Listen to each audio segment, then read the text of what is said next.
Good to go?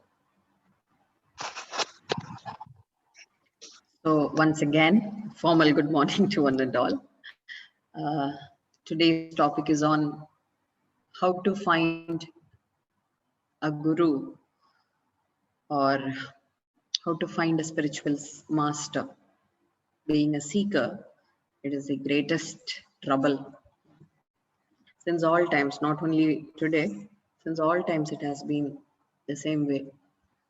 So that's why we have scriptures, that's why we have guru themselves, to show up. So we learn, we'll try to analyze what the scriptures are saying about it. Before that, we'll start a prayer on all the gurus.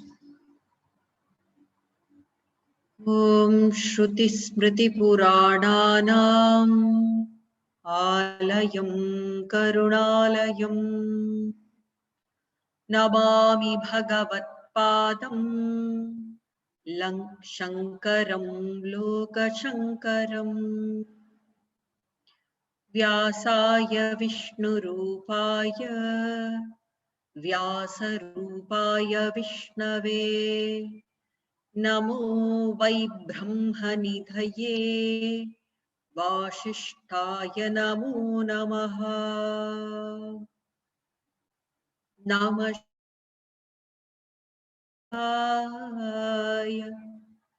Vivekananda Suraye Sachit Sukha Swarupaya Swamine Tapaharini.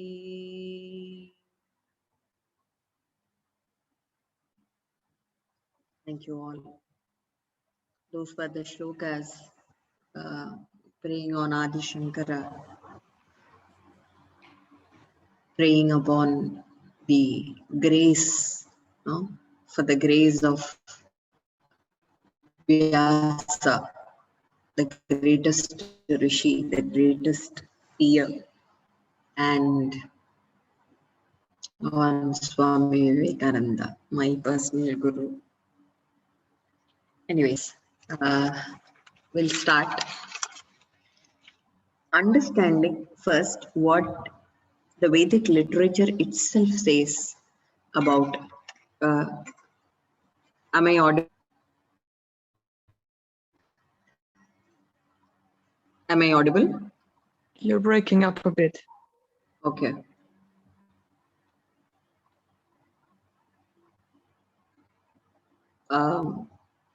Give me just a moment.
Sorry for the interruption. How am I audible now?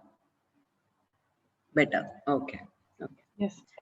So first of all, we'll understand what the word guru means. Okay. Gurum prakashayate says Sanskrit, the Sanskrit lexicon. One who gives light is called a guru. Is that a tube light? Is that the sun which emanates light? No. That light which can destroy our inner darkness is provided by the guru. What is that inner darkness that we have? Since long, it had been said by many other scholars, many other scriptural sayings have been telling these, that we have been searching for many spiritual masters, but so the scriptures themselves say, one who could dispel your inner darkness. This inner darkness is avidya that you have, is the ignorance that you have. What is that I'm ignoring of? What is that I do not know? That which you don't know is what you know about yourself. What do I know about me, myself? My name is Lalitha. I have this, Asian body. I belong to a subcontinent called India. So all these information that we have gathered about one's own self is the greatest misunderstanding, is the fundamental problem that we have. So to actually meet out all these spiritual requirements and to make us understand us better, we need a guru. I more often say, if you want real happiness, you go to a spiritual master. Only the spiritual master, right spiritual, bona fide spiritual master can yield real happiness, can provide real happiness. Otherwise, we get stuck into such happiness saying that, okay, I'm a good father, loving, affectionate kids I have. I'm a successful businessman. I'm a good professional in my career, getting all the achievements from my professions, and equipping myself with all those information, this information era. And then applying it at the most. This is what I am. This is what real happiness. This is what we have been perceiving as happiness, as. But Guru, when he comes into your life, he makes you understand, look, what have you been doing all these days, all these years? You have wasted half of your life. You have wasted many days of your life not understanding who you really are and what you really want, with what you become happy, really, in a true sense. So Srimad Bhagavatam also says, Munibhir Mahatma. A guru is both a Muni and a Mahatma. Who is a Muni? He is a scholar, he is a philosopher. That spiritual master should be completely equipped with Vedic knowledge of all those scriptures which deals about spiritualism. Yes, definitely. But he should also be a Mahatma. Otherwise, Google itself becomes a Muni, It has all those translations of Bhagavad Gita, Srimad Bhagavatam, Upanishads and Vedas and whatnot. So you can take Google as your guru. With that single qualification, a guru cannot be a guru. He should be equipped with all the knowledge, but at the same time, he has to be a Mahatma. Who is a Mahatma? A great Atman, a great soul, a great personality is called Mahatma. Even Gandhiji is given this title. But in the true sense, what does the word Mahatma refer to? Mahatma means one who has realized himself. A God realized personality is Mahatma. So Bhagavatam Puran, the scripture says, a master has to be both a Muni and a Mahatma, a philosopher, a scholar, and also a God-realized personality. We fall into the prey of those magical words the other spiritual masters, so-called spiritual masters, the way they speak, the way they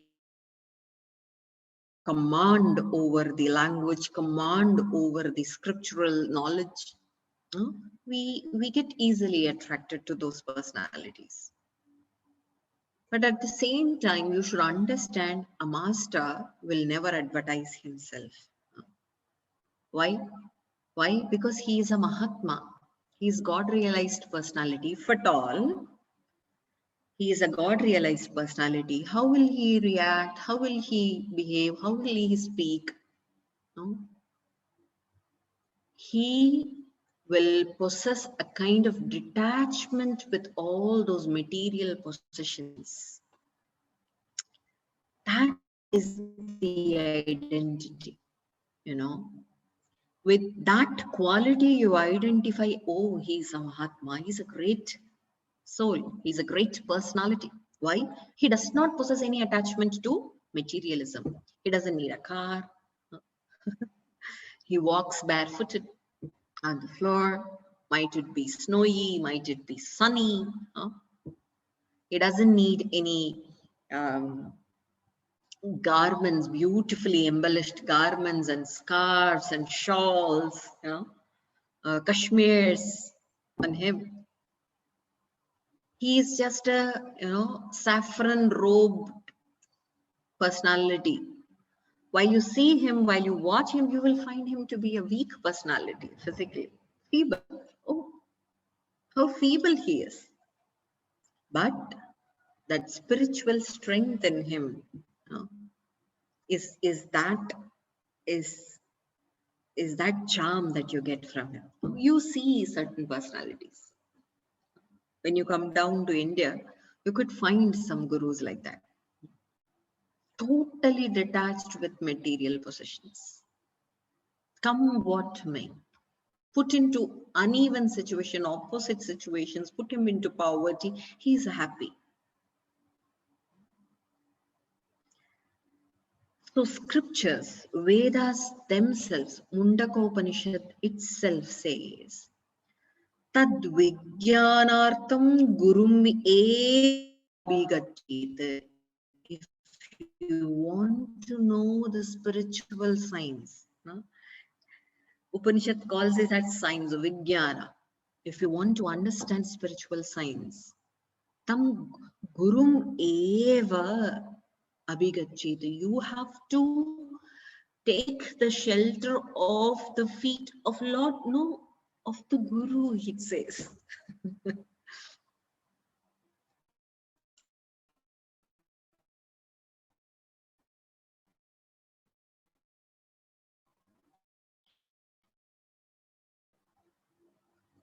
Am I audible?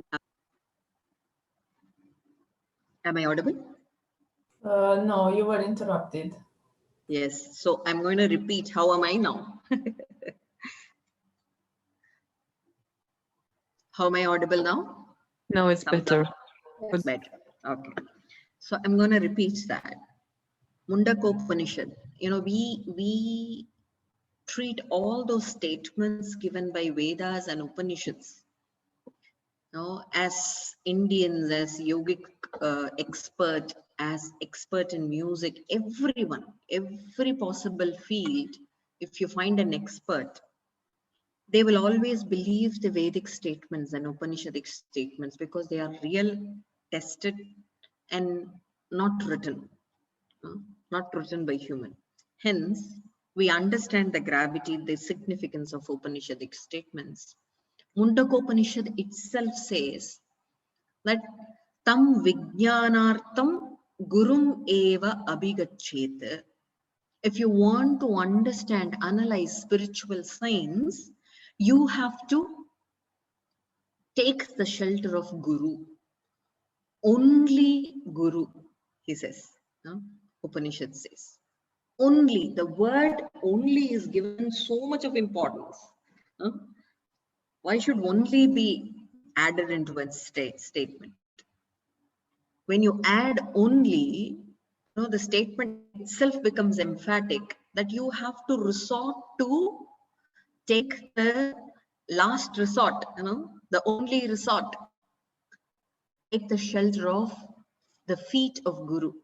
There even Upanishads doesn't talk of the importance of Lord's feet. Interestingly, it says if you want to understand spiritualism, you have to take the resort only. There is the resort of Guru. So now you understand why Guru is very, very essential in one's life. To progress spiritually, to progress, even I should say, to progress materially also. You need a Guru, because he is the person. He's just not a preceptor, but he is the guiding light. Hence, to progress in any field whatsoever, one needs a Guru in his life. Srimad Bhagavatam also says, Tasmat Gurum Prapadyeta Jigyasuhu Shreya Uttamam Shabde Parecha Nishnatam Brahmani Upasamashayam. Therefore, why therefore? Because it speaks of gaining the utmost pleasure. So if you want the real pleasure, real happiness, you have to take the resort of Guru, the spiritual master, a bona fide spiritual master. How should a bona fide spiritual master be? How can you find that he is good, he is bad, or he is authoritative, he is non-authoritative, he is fake, he is a hypocrite? How do you find that? Bhagavatam says, Shabde Parecha Nishnatam. Shabde, where the word Shabda means Vedic literature. One who has command over Vedic literature is a Guru. Why Vedic literature only? Why not Bible? Why not Quran? Why not Zendavesta? It is not being religious here. Vedas are never into religion. There wasn't any religion called Hinduism until other religions came up. There was something called Sanatana Dharma, eternal way of living, happening all over in this Indic culture, where we believed the rishis, the greater personalities who had evolved themselves in meditation and samadhi, tried to perceive those sacred sayings which were already there in the cosmic space, and then they yielded it to the generations to come for betterment, for better progress in spirituality. Now, why Vedas? Why command over Vedas is important? There is no religion, as I said. Vedas are never into religion. This is second pramana, the second proof that I give. Vedas are never into religion, because the entire crux of Vedas, if one is going to read the entire Veda and then find out what is the crux behind the Veda, there's just two, One, how can one be self-realized? How can one realize his own self? That's the first crux. The second is, how can one do social service? How can help one another? How is this related to any religion or a dogma or a protocol? You tell me. You can ask, Vedas are also speaking in praise of many deities, which are supposed to be the Hindu deities. No. As I said, the word Hindu came upon very much later. They also speak about deities. Yes, I agree. What are these deities that they speak of? Rudra. What is Rudra? Who is Rudra? Rudra is the destruction power. Don't you have WBCs inside? The killer cells, which fights against the COVID. Don't you have neutrophils and basophils inside? These are the demolishing factors that you have. This is Rudra. They speak about Agni. Agni is a devata, Agni is a deity, deity of God, like gods of Egypt, you know, Lord of air, Lord of love, Lord of wind, Lord of fire. We also do have, but these are the deities which represent your inner latent powers hiding within. What is Agni? Agni is that passion that you have. I am passionate about dancing. If you give some free time to me, I'll be dancing around. So that is this Agni. How is this fire? Fire always grows upward. There's no downward direction. When you light a fire in an altar, what happens? The Agni doesn't descend down, it always grows up, ascends. So that passion to grow further up that you have within is Agni. What is religion about this? Hence, Vedas are par religions, beyond dogmas, beyond all those phenomenons that people put into. So, a guru, coming back to Guru has to be well versed in Shabda, in Vedas. Shabda Brahman. Vedas are themselves called as Shabda Brahman. Brahman means the divine within you. Shabde Parecha. Pare. The word Pare means Lord Himself, the divine Himself. A guru has to be well versed in Vedas. A guru has to be centered in Lord, centered in divine. He should be divinity centered. You know, these are the two qualifications that Srimad Bhagavatam gives. I'll come down to Mundaka Upanishad once again.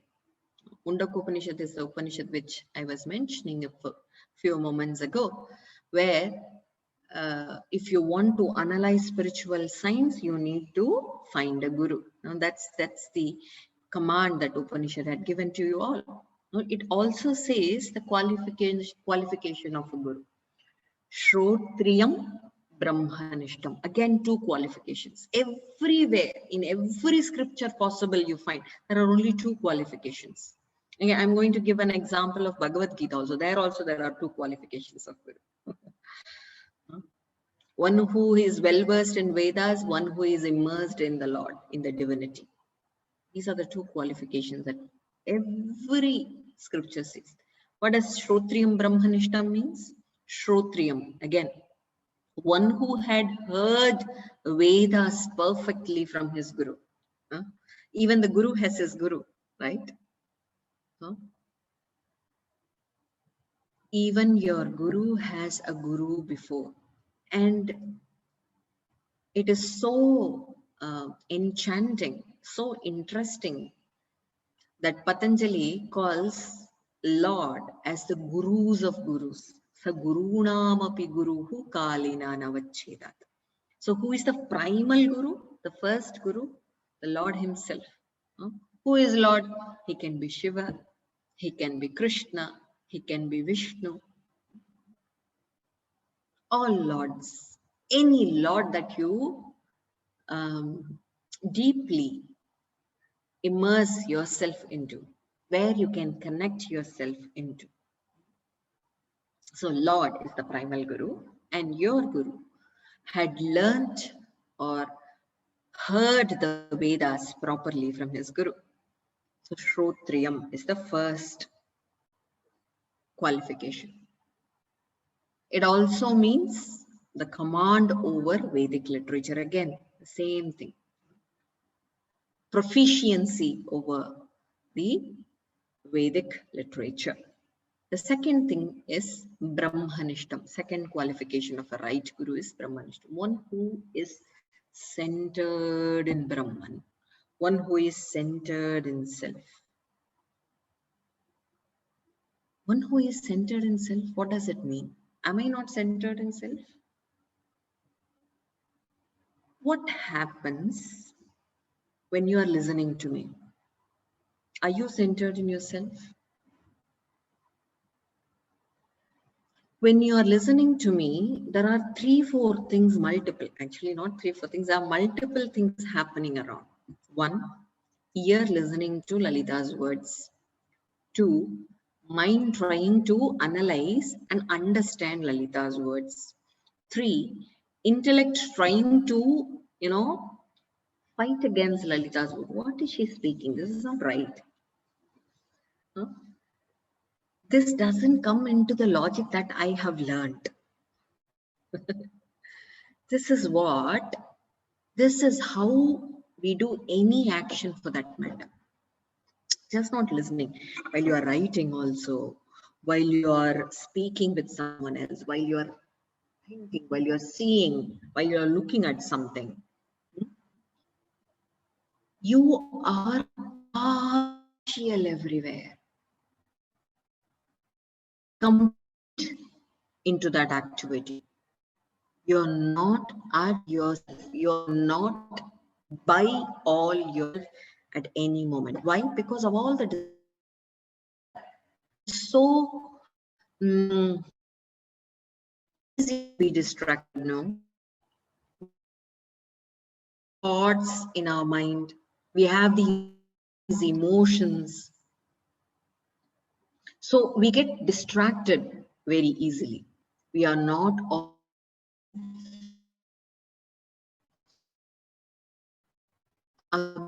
good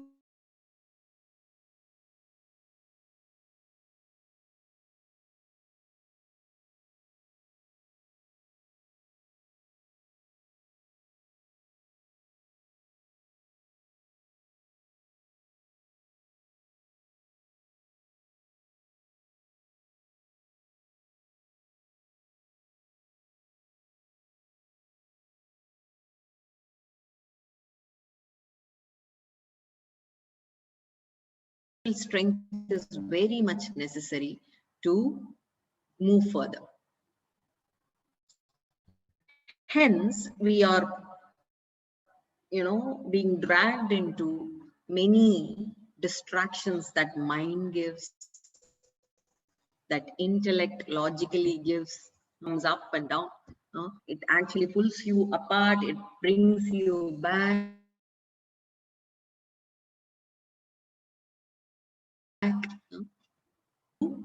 They aren't. You know them very well, that they are not me. They come and go back. They are very temporary. But I'm not able to experience it in reality. That this is me. I have to be away from all these distractions.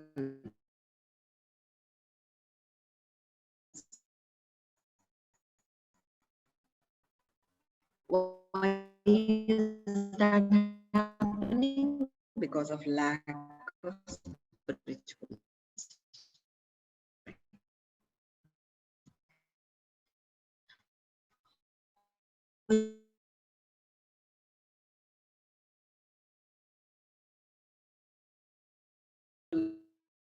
Create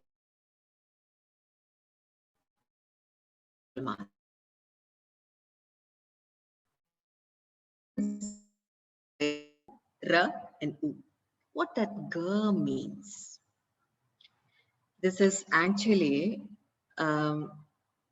taken from my own guru, Kanchi Mahaperiva, or we call him as Swami Chandrasekharendra Saraswati of Kanchipuram Mutt, a descendant of Adi Shankaracharya himself. He says in his book called Daivattin Kural, The Voice of Divine, he says, Gakaram, the word, the letter Ga means Siddhi Pradam. It gives you all kinds of victories. One, is it the victory that you talk about, the victory of the game that I'm going to play? Is it the victory that you're talking about, the victory over my enemies in my profession? Kanchi Pariva says, yes, all the victory is possible. Materially, metaphysically, spiritually, all those things that you can attain and get perfected on is Siddhi Pradam. And who is supposed to yield that? Guru. Because Guru has Ga himself in him. The second word, let me just skip the second letter and move to the third letter. I will say why. The third letter is Ra. What does Rakaram denote? Ra denotes Papaharakam, eraser of all sins. This is very, very important. While even thinking about it, it gives me goosebumps. If you go before the Lord, He has this eye of judgment. What are all the virtues that you have done in your life? What are the vices that you have done in your life? What are the good karmas? What are the bad karmas? Let me just analyze. Okay, this is what you are. Okay, that's how you are going to be rewarded or punished. That's how a God works. But on the other hand, Guru, the representative of God himself, does not have the eye of judgment, how worse you are, how crazy you are. He doesn't see, he doesn't analyze you, but he has this eye of compassion. He's always compassionate. Compassionate for no reasons. Huh? Have you heard the story of Buddha and Angulimala? Huh? Buddha, before him came a most atrocious personality called Angulimala. Think of any sin he has done all. He has cheated his wife, he's a thief, he had looted money, he had spoken ill about people, he had spoken lies all throughout. He did anything and everything, all the vices possible. But at the very moment of the glimpse of Buddha, Angulimala felt that lot many burden that he had hold in his body and his mind had been dissolved.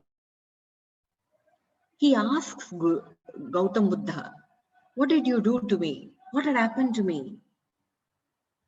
Gautam Buddha said, your sins are over now. So Guru has this capacity because of his compassionate eye, graceful eye, eye full of grace, always blessing. He could destroy all the sins that you have. There's no judgment day. There's no judgment day for Guru. That is what Rakaram in Guru denotes. What is Ukaram? The letter between Ga and Ra denote. Ukaram denotes that he is Vishnu himself. Who is Vishnu? That divine being which is omnipresent all over the world, all over the universe. There are beings in planets and even beyond planets, we believe now. Science has discovered. Those are aliens. Aliens cannot have heart, but still they can live. There are beings, right? So for all those beings, he is the Janaka. He is the father.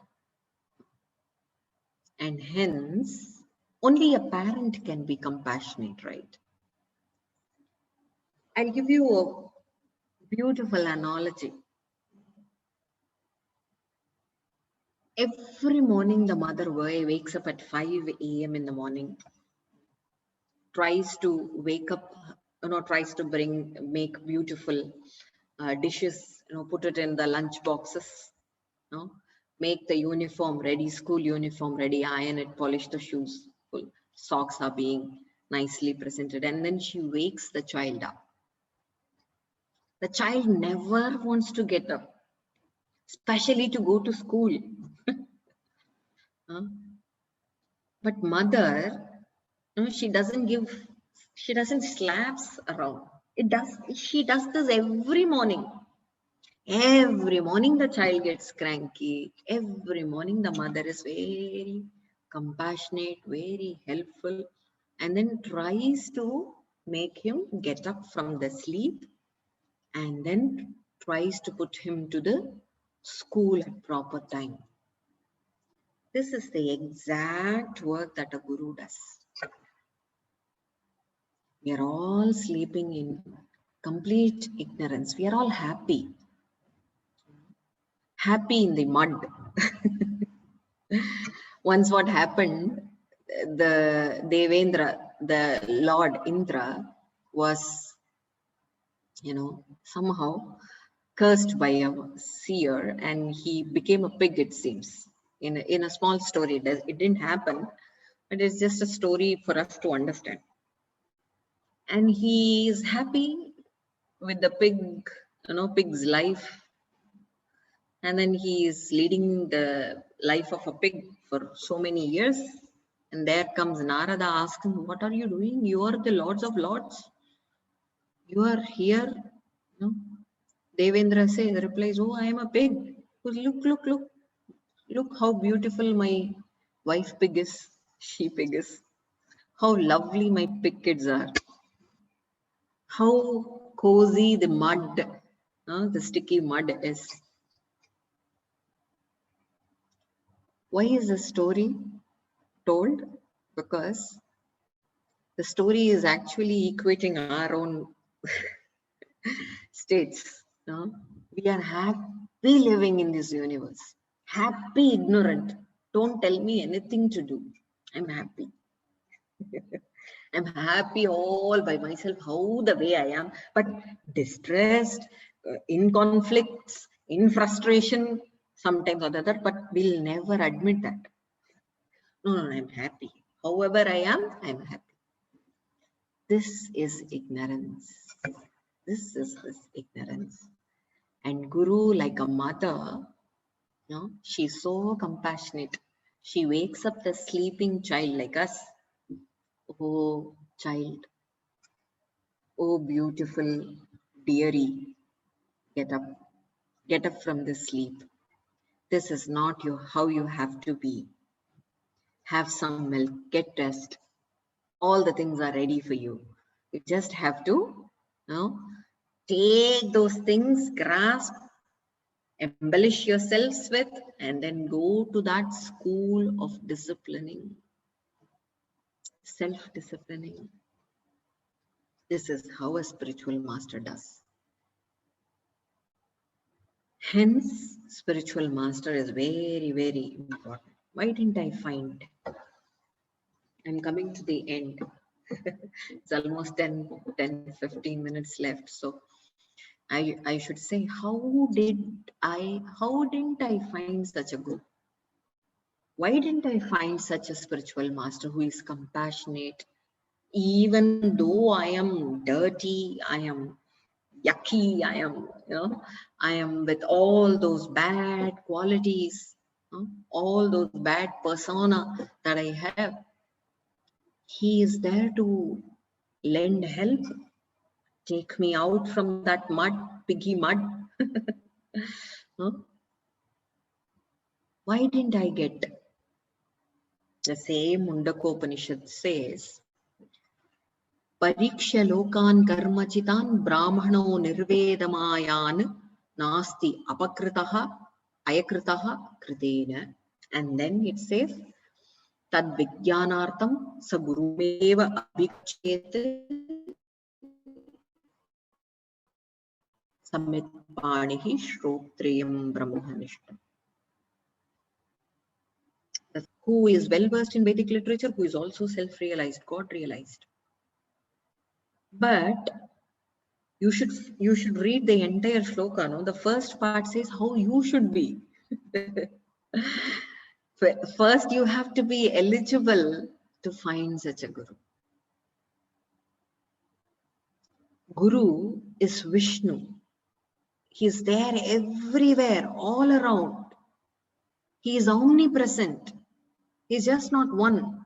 He's omnipresent. And he can cater to all the needs that you want. He has all those things ready for you. Uniform is set, shoes are polished, bags are ready. He has all those things with him. You know, he is keeping it ready, but you are not able to find him. Why is this happening? Because Adi Shankara gives explanation. Guru can be found out by such personalities, one, who can disgust everything found in this universe and understand everything found in this universe is impermanent. Whatever action that I do, good or bad, I'm going to get some kind of world.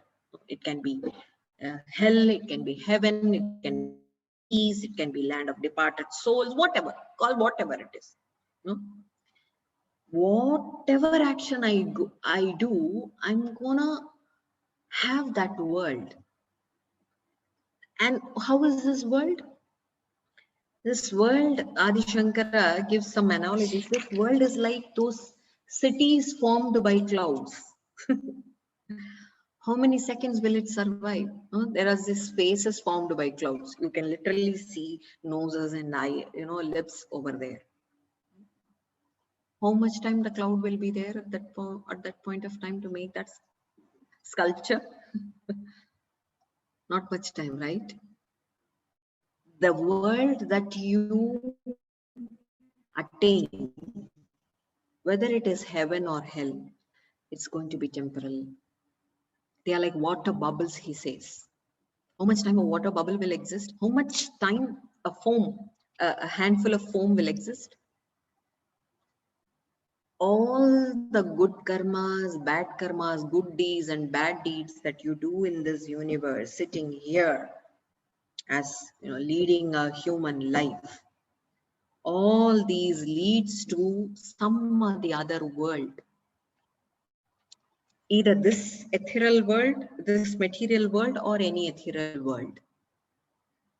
There's material world over here, all those worlds that I'm going to gain, acquire, afterlife, everything is immaterial. One who understands and throws away all those things that is material, he is able to find such a guru. That's the first qualification. If you want to understand qualification of a guru, you should understand qualification of a student also. No? You have to be a proper student, then only you will find a proper guru. Manish was talking about Kabir Das. Kabir Das says, a proper guru, a proper shishya, proper guru and a proper student has to be there. Otherwise, what will happen? It is like sitting on the boat made of stones. Boat made of stone, what will have? The guru will also go in, the shishya will also go in. They'll get drowned, right? So, if you want to find the right guru, you have to qualify yourself. Pradipta shiraha jalarashimiva. As if the head is burning with the fire. What happens when your head gets, burnt by fire? God forbid it should not happen to anyone. But your hair gets burnt, and then it is fueled with oil because you have oiled your hair. Oiled your hair. How fast you will run like leopard, like cheetah, to a lake possible, the water bucket. That is the kind of intensity of desire, intensity of suffering that you should have, that disgust you should have from this universe, that suffering that you should have from within. All that I'm earning, all that I am acquiring, all that I'm getting, devoid of, everything is, impermanent. It will come and go, it will come and go. When you understand that part, you will be able to find such a bona fide spiritual master, he says. Pariksha, you should examine. One should examine that properly. And then it's just only that kind of disgust from the universe will help. He says, Nirvedam. He should be free from all egoistic desires. Why are we finding a guru? If you really want to find a guru, what is the notion behind you, behind that option? Either I have to be well versed in some shlokas and mantras, 1, 2, or sometimes can I get some occult powers because he is Siddhi Prada, he can give me powers, he can give me victories. So if you have that notion behind, you will not find the Guru. He is there omnipresent, he is there, he like Vishnu everywhere. But you will not see him. You'll be blindfolded. That's nature, that's universe, that's Maya's magic happening. You will find him only when you drop all those desires, notions that you have behind, intentions that you have behind. Drop all of them. Get free. Be free. Like the whole Europe, we traveled in 27 days, like 4-5 years ago. I didn't experience such a travel at all. I was traveling with just 2 pairs of clothes and 3 pairs of socks, because I don't like wearing the same socks every day. So I used to wash them. that I could run, I could walk with all those knapsack. With kids, you have so many sets of clothes. You have to carry. Kids cannot carry. I have to carry. So at that point of time, I experienced how to travel being light. You should travel this universe, this human life of yours, light, burden free. Which gives you burdens? Good karmas and bad karmas both. When you detach yourself from the intentions behind the karmas, behind the actions, then you will travel burden free. That is the first eligibility as a student that you have to possess. If you have any intention behind any action, that action will suffer. If you drop the intention before even doing the action and start up that action, that this is what I'm going to acquire, this is what I'm going to gain. Oh, what if I'm going to lose this? All those intentions. If you're going to drop all those things, that's the prior eligibility to find bona fide spiritual master. And hence, and with that, what you will have? You will find that abode, Brahmanishtam. You will become the Guru himself. Because Guru is so compassionate, sometimes he gives all those powers that he has and he becomes his Shishya himself. Shishya himself becomes Guru because he has nothing to, give now. He has given all the powers that he has. So he makes the Shishya he himself and gives that permanent abode of bliss, full of life, which is not made, which is eternal, always there, immortal, immovable, and constant. Nobody can, steal that away, loot that away from you, because it is just a state of existence that he blesses upon you. There's one more thing, but I think I have talked enough, so I'll not add that thing. If at all you want me to continue, I can just say one important thing, which can take 2-3 more minutes.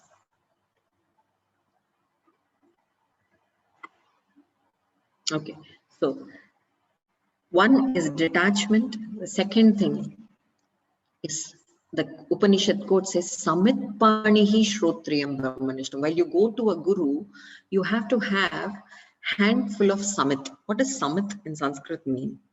Samit can be grass, samit can be wood, samit can be fuel. Why should you carry grass, wood, or fuel while meeting a guru? Doesn't it sound very inappropriate?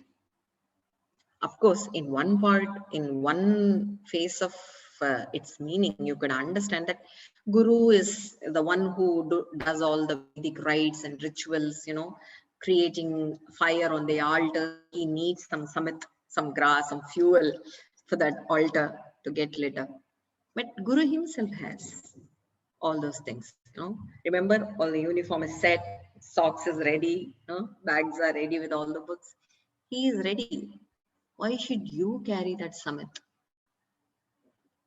It actually has an innate sense, innate meaning in it, another meaning.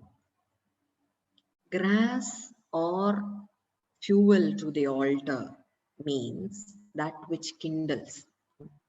When you put some wood over the fire, what happens? The fire goes a little more. It kindles the fire. It inflames the fire a little more. That kindling factor that you have within you is what you have to hold in your hand.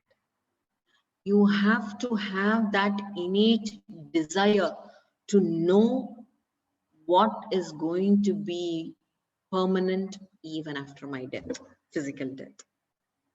So when you have that inner burning desire to know, the kindling factor to progress in spiritualism, then you will find a bona fide spiritual master.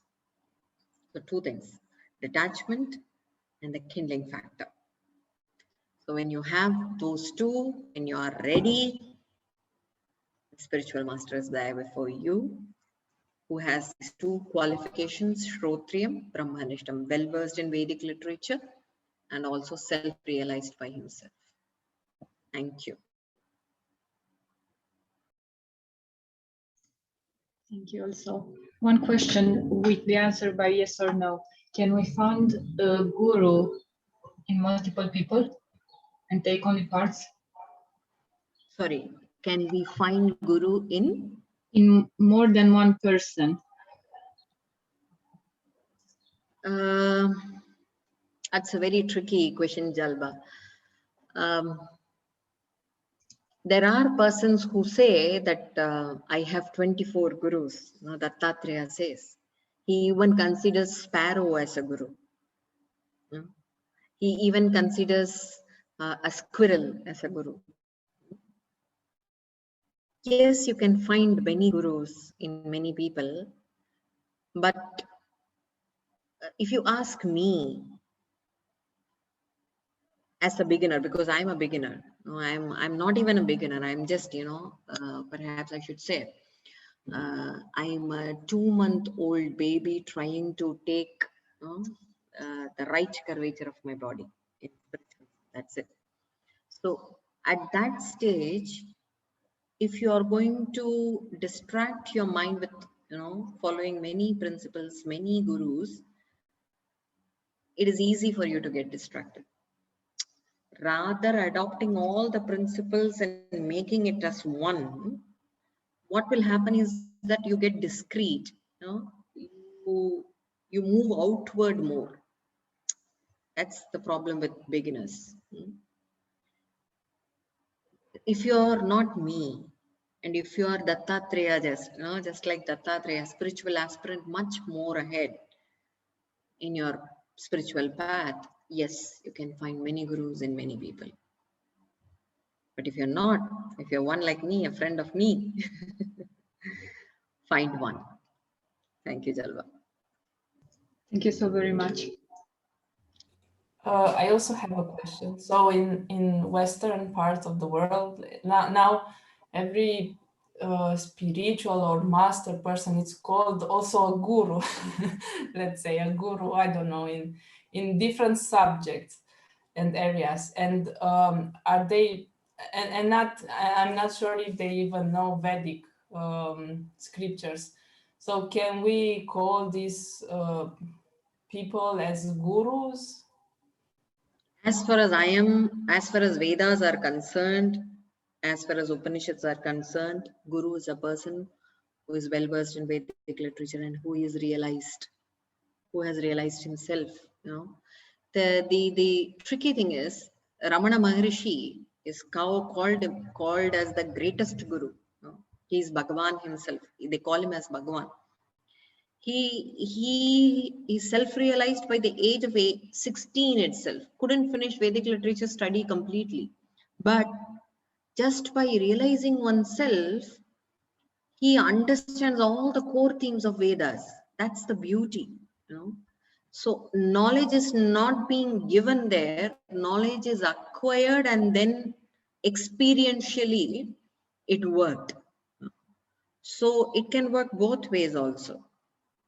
So you should understand the gravity rather than going into the terms. You should understand the core essence. I hope, Andrea, I was clear. Yes, yes, thank you.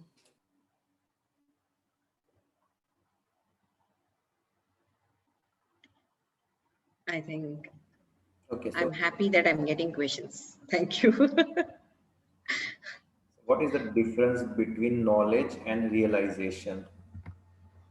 Knowledge can be initiated, Manish. Like I do not know Reiki. Okay. I'm going to a Reiki instructor, a Reiki master, Grand Reiki master with 1 level, 2 level, 3 levels of course.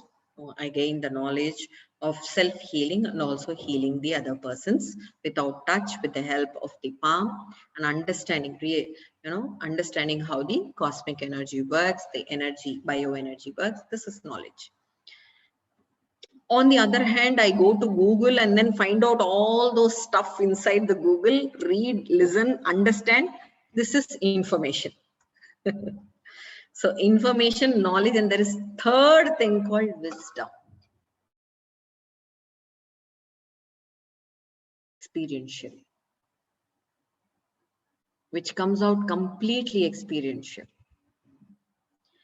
Perhaps you wouldn't have put rather so much of efforts into gaining that wisdom, yet sometimes with the blessing or with previous births efforts, wisdom is dawned, or by guru's blessings, wisdom dawns on its own. That's why wisdom is not acquired, wisdom dawns, it is said in English. It happens on its own. So with efforts you gain knowledge. With efforts, sometimes without efforts, just by typing on the Google you gain information. Wisdom is completely experiential. Sometimes with effort, sometimes without. Okay, any other questions?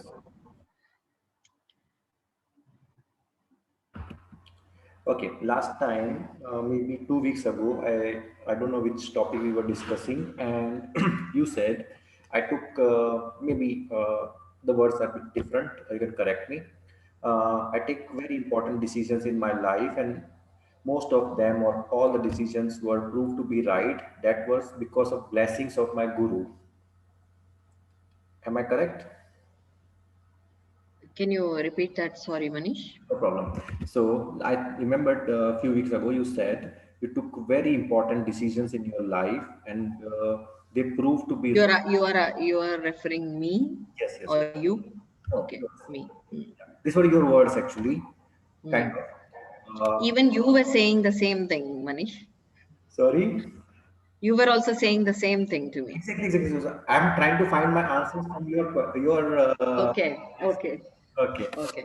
So yes, so you are saying that you had to take some very important decisions, and they all proved to be right because it was blessings of your guru.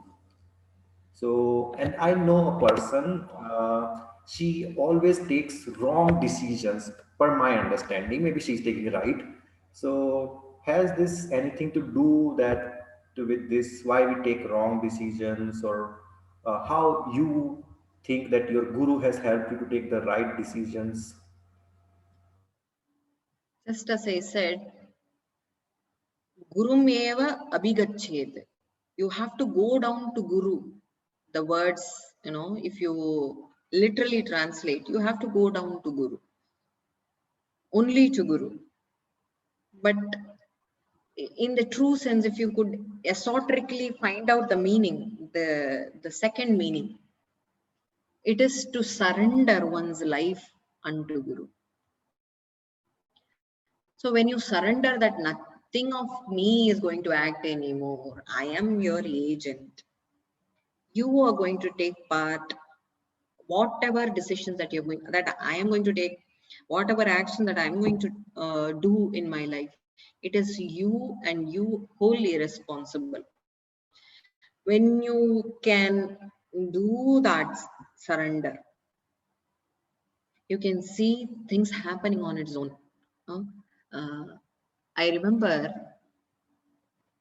a famous analogy that came up very well in mails, emails, and WhatsApps also. But this was before 10, 12 years, I'm telling you. A great surgeon, cardiac surgeon. What does he do? He places his both palms, at the altar of his house, underneath the feet of the Lord that he praises, the deity that he praises.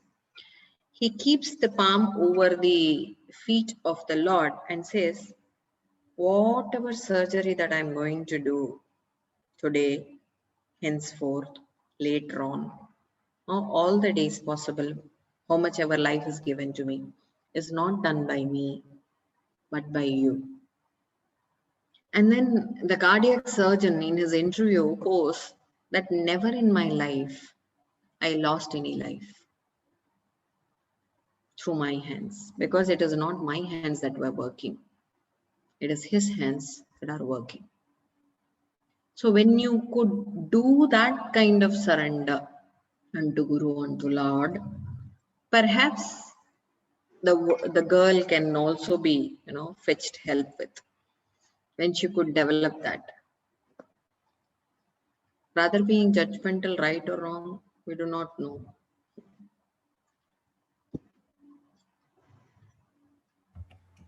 Okay, so there are a few more questions, but we will keep it for next time. Maybe if you people have any questions, you can write me or you can bring your questions next time, and then we'll start.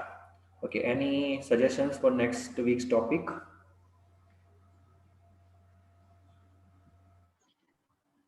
Manish, I was just thinking that for the next 3 weeks, I shall be available, like this week, the next week, and the next to next, 30th May. And then, if you permit me, can I take a small break? And then we'll resume whenever possible. So we have 2 more Sundays. So I would request you if you could make me deliberate upon 2 important topics of the chosen ones. We'll finish this regime, until next to next Sunday, and then I need a personal break for my own personal activities. Please don't take anything, take otherwise, because I shall be traveling also, and then I have certain work, important familial work that I need to do. Perhaps I won't be available on Sundays. Hence, with lot many meditations put into this request of mine, I am opening up. If you could permit me, please, can I take break?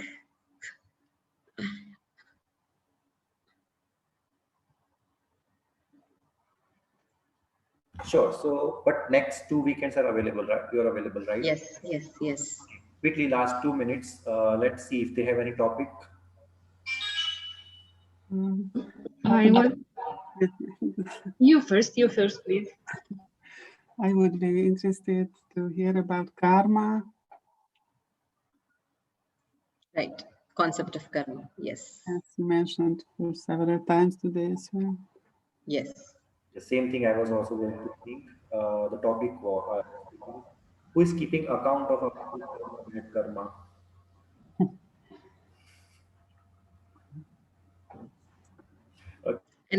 And Jalba wanted to say something on. Yes, Simona. It was very interesting today how you explained the name Guru and letter by letter what it means. Is this a general rule which we can discuss some other words, how they came to be a certain... Oh, yes, Jalba. Yes. Sanskrit words are never, letters are never conjugated without any sense. No. The word yoga is derived from the word yuj, which means to unite. You know, what is that? What is that we unite? Literally speaking, in an asana session where you are completely oriented towards your body and breath, you are trying to unite body and breath. Take it to a superior level, you are uniting mind and body. Take it to furthermore superior levels, you are uniting intellect and mind. Furthermore, superior to it, you are uniting yourself with that universal consciousness.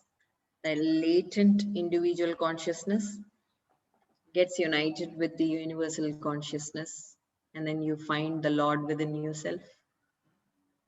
So yoga is that union. Similarly, we have any and every word of Sanskrit has this innate meaning, and they are not without any intention put as such.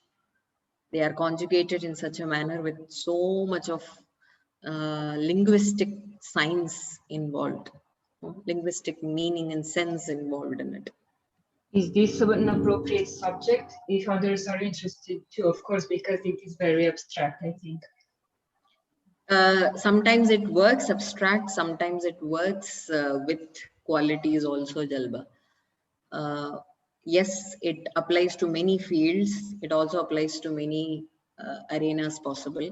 All the words are framed in such a manner which has innate sense in it. If the others agree, maybe, and if you also agree, maybe we can discuss this in a session. If not, if it is okay by me, either way. If it is, I would like to discuss this if it is an appropriate subject for a session later on. It's so vast. How many words that you want to discuss upon? Like language has those many words. Sanskrit has those many words. Do you have to? Can you be specific upon certain words or just yoga? So you're a 2-month-old baby. I'm a 1-month-old baby. If it is a too big subject, we don't have to do it. It was just an idea. It is too vast. Can I choose my own Bhakti Yoga? It had been Manish's opinion also. So there I would describe what yoga is and what bhakti is according to the linguistic sense, lexical sense also, Jalba. So perhaps that might be intriguing for you. Thank you. Thank you so very much. Everything is interesting. Thank you. Yeah. Thank you, Emola. Thank you, Jalba. Thank you all for your kindness. Thank you all for your cooperation. And thank you, Manish, for understanding. Bye. Bye. Thank you. Thank you so much. Thank you. Bye. Thank you.